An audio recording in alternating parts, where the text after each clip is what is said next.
오늘 본문 8장에서 에스겔이 환상을 보죠. 그리고 그 환상 속에서 형상을 보게 됩니다. 2절 말씀에 보면은 그 형상을 불같은 형상이라 이렇게 표현하는데요. 내가 보니 불같은 형상이 있더라. 그 허리 아래의 모양은 불같고 허리 위에는 광채가 나서 단쇠 같은데, 여기서 말하는 이 불은 심판을 상징합니다. 그래서 불같은 형상은 심판하시는 하나님을 나타내고 하나님을 상징하는 것이죠. 하나님은 에스겔을 들어서 이 예루살렘 북쪽 문으로 이끄시는데요. 그곳에서 에스겔이 본 것들, 그것은 가증한 것들이었습니다. 가증한 일이 그 예루살렘에서 벌어지고 있는 것입니다. 그것이 무엇인지 우리가 살펴보면은, 첫째 가증한 일, 유다 백성이 우상을 숭배하는 모습입니다. 5절 6절 우리 같이 읽도록 하겠습니다. 그가 내게 이르시되 인자야 이제 너는 눈을 들어 북쪽을 바라보라 하시기로, 내가 눈을 들어 북쪽을 바라보니 제단문 어기 북쪽에 그 질투의 우상이 있더라. 그가 또 내게 이르시되 인자야 이스라엘 족속이 행하는 일을 보느냐. 그들이 여기서 크게 가증한 일을 행하여 나로 내 성소를 멀리 떠나게 하느니라. 너는 다시 다른 큰 가증한 일을 보리라 하시더라. 하나님께서 이스라엘에게 주신 거룩한 성, 그리고 그 성전에 우상이 있다는 것입니다. 그래서 하나님께서 그 성소를 떠나신다는 거죠. 이 환상이 우리에게 그대로 적용되어지면 예배의 처소에 하나님이 계시지 않다는 것입니다. 그러니까 왜 하나님이 계시지 않느냐? 교회 안에 우상이 자리를 잡고 있기 때문에, 그래서 거룩함을 잃어버렸기 때문에 하나님께서 그 교회에 계시지 않는다는 것입니다. 교회를 세속화시키는 우상들, 이거는 세상의 가치관입니다. 교회 안에 거룩함으로 하나님의 말씀으로 교회가 이루어지고 교회가 세워져야 되는데, 교회 안에 세상의 가치관을 가진 사람들이 들어오고 그들이 교회의 중심이 되고, 그렇게 해서 교회를 세속화시키면 교회의 모습은 가지고 있지만 교회가 아니라 하나님이 떠나신 성소와 같이 되는 것입니다. 우리의 사명이 무엇입니까? 교회의 거룩함을 지키는 것, 교회의 세상의 가치관이 들어오는 것을 막는 것, 이렇게 해서 교회의 거룩함을 지키는 성도님들이 되시기를 축원합니다. 두 번째 가증한 일, 우상의 방 안에 70명의 이스라엘 족속의 장로들이 있는 것입니다. 10절 11절 우리 같이 읽도록 하겠습니다. 내가 들어가 보니 각양 곤충과 가증한 짐승과 이스라엘 족속의 모든 우상을 그 사방 벽에 그렸고, 이스라엘 족속의 장로 중 70명이 그 앞에 섰으며 사반의 아들 야사냐도 그 가운데 섰고, 각기 손에 향로를 들었는데 향연이 구름같이 오르더라. 자, 사방벽에 곤충, 짐승, 우상들 그림이 그려져 있는 그 어두컴컴한 실내, 그곳에 이스라엘의 장로 중 70명이 향을 들고 서서 있다라는 것입니다. 이 직분을 가지고 있는데, 이들은 하나님을 바라보는 것이 아니라, 하나님께 경배하는 것이 아니라 우상을 숭배하는 자들입니다. 향을 들고 있는 모습이 그런 모습이죠. 그리고 그곳에서 하나님을 비난하는 것이 12절의 뒷부분에 기록이 되어 있습니다. 그 장소가 어디입니까? 7절에서 9절까지의 말씀에 이렇게 내용해 보니까, 그가 나를 이끌고 뜰문에 이르시기로 내가 본즉 담에 구멍이 있다고 하죠. 담에 구멍이 있더라. 8절 9절 같이 읽겠습니다. 그가 내게 이르시되 인자야 너는 이 담으로 헐라 하시기로, 내가 그 담을 허니 한 문이 있더라. 또 내게 이르시되 들어가서 그들이 거기서 행하는 가증하고 악한 일을 보라 하시기로. 자, 담을 헐라고 해서 헐었더니 거기 문이 있습니다. 이게 보여주는 것은 우리에게 비밀스러운 장소라는 것을 보여주는 것입니다. 그러니까 공개되고 드러난 장소가 아니라 비밀스러운 장소에서 직분을 가진 이들이 모여서 하나님을 비난하는데, 그 하나님을 비난한다라는 것은 하나님의 모든 것이죠. 하나님의 뜻, 하나님의 방법, 그리고 하나님의 뜻에 순종하는 하나님의 일꾼들, 이 모든 것들을 다 비난합니다. 그 비난하는 모습을 보면은 그 모습 안에 우상을 숭배하는 행위라는 것입니다. 직분이 있고 바로 예루살렘 성에 있고, 마치 겉으로 볼 때는 아무 이상이 없는 것 같은데 보이지 않는 곳에서는 하나님을 대적하는 일들을 직분자들이 하고 있다는 것입니다. 이 모습, 오늘날 우리에게 적용이 되면 어떤 모습입니까? 교회 안에 우리 앞에서 보여줬듯이 세속의 가치관을 끌고 와서 그 교회의 거룩성을 잃어버리게 만드는 사람들, 그 사람들의 작업들 보면 드러내기 전에 보이지 않는 곳에서 그들의 모임을 갖고 그들이 교회에 대한 불평, 불만을 하고 부정적인 얘기를 하고, 그래서 교회의 그 거룩성을 잃어버리는, 마치 세상의 친목단체로 그보다도 더 못한 그런 모습으로 전락시키는 그런 자들이 있다라는 말씀을 우리에게 보여주고 있습니다. 자, 세 번째 가증한 일, 북문에서 여인들이 단무스를 위해서 애곡하는 모습입니다. 14절 말씀이죠. 같이 읽겠습니다. 그가 또 나를 데리고 여호와의 전으로 들어가는 북문에 이르시기로, 보니 거기에 여인들이 앉아 단무스를 위하여 애곡하더라. 이 단무스 우상입니다. 고대 수메르의 식물의 신, 그 신의 이름이 단무스죠.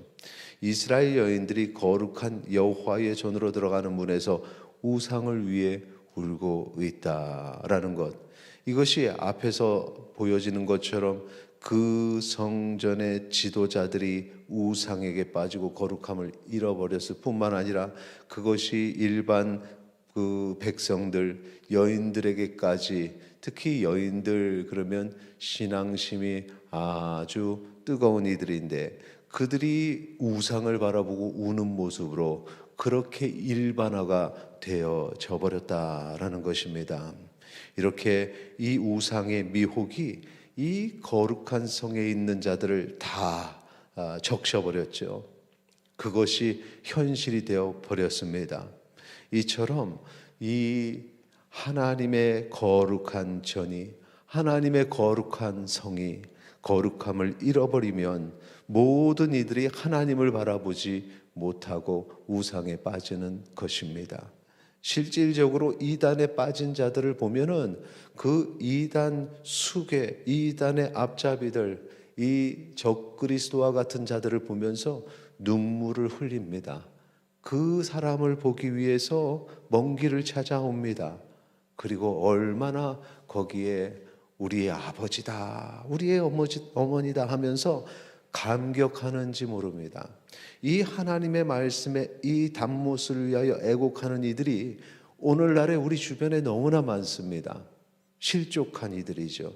그들의 앞에는 구원이 없습니다. 자, 네 번째 가증한 일 보겠습니다. 히터를 틀어주세요. 여호와의 성전 안뜰에서 태양신을 숭배하는 자들이 있다는 거죠. 16절 우리 같이 읽도록 하겠습니다. 그가 또 나를 데리고 여호와의 성전 안뜰에 들어가시니라. 보라, 여호와의 성전 문 곧 현관과 제단 사이에서 약 25명이 여호와의 성전을 등지고 낯을 동쪽으로 향하여 동쪽 태양에게 예배하더라. 성전 안뜰, 번제단과 성소 사이로 일반인들의 출입이 금지된 곳입니다.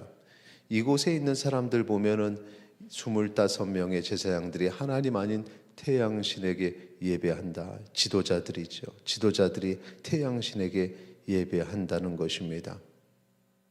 그런데 이 지도자들은 24반열을 대표하는 숫자, 거기에 그들을 이끄는 지도자 대제사장까지. 그러니까 지금 성전의 타락상이 일반 백성을 나타내는 여인들, 그리고 제일 위에 지도자들까지 다 우상 숭배에 빠졌는데 특히 태양신을 숭배하고 있다는 것을 알 수 있습니다.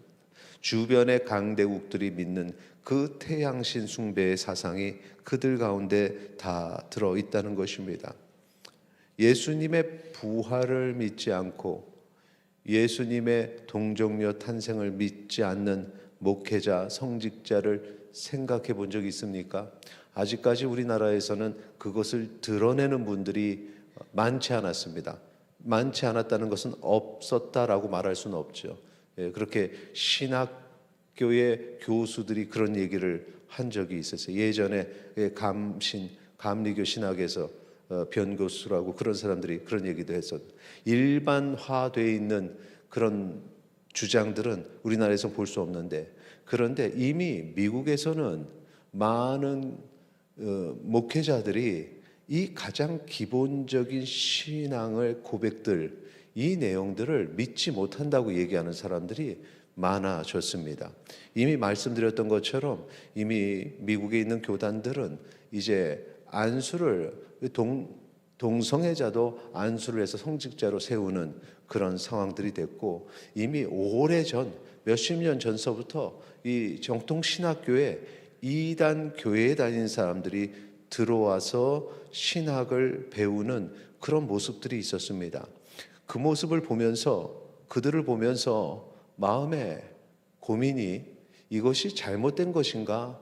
아니면 이단에 빠져있던 사람들이, 이단의 교단에 있는 사람들이 정통 신학교에 와서 말씀을 배우면 그들이 그 잘못된 신학을 깨닫고 돌아서는 기회가 되지 않겠는가?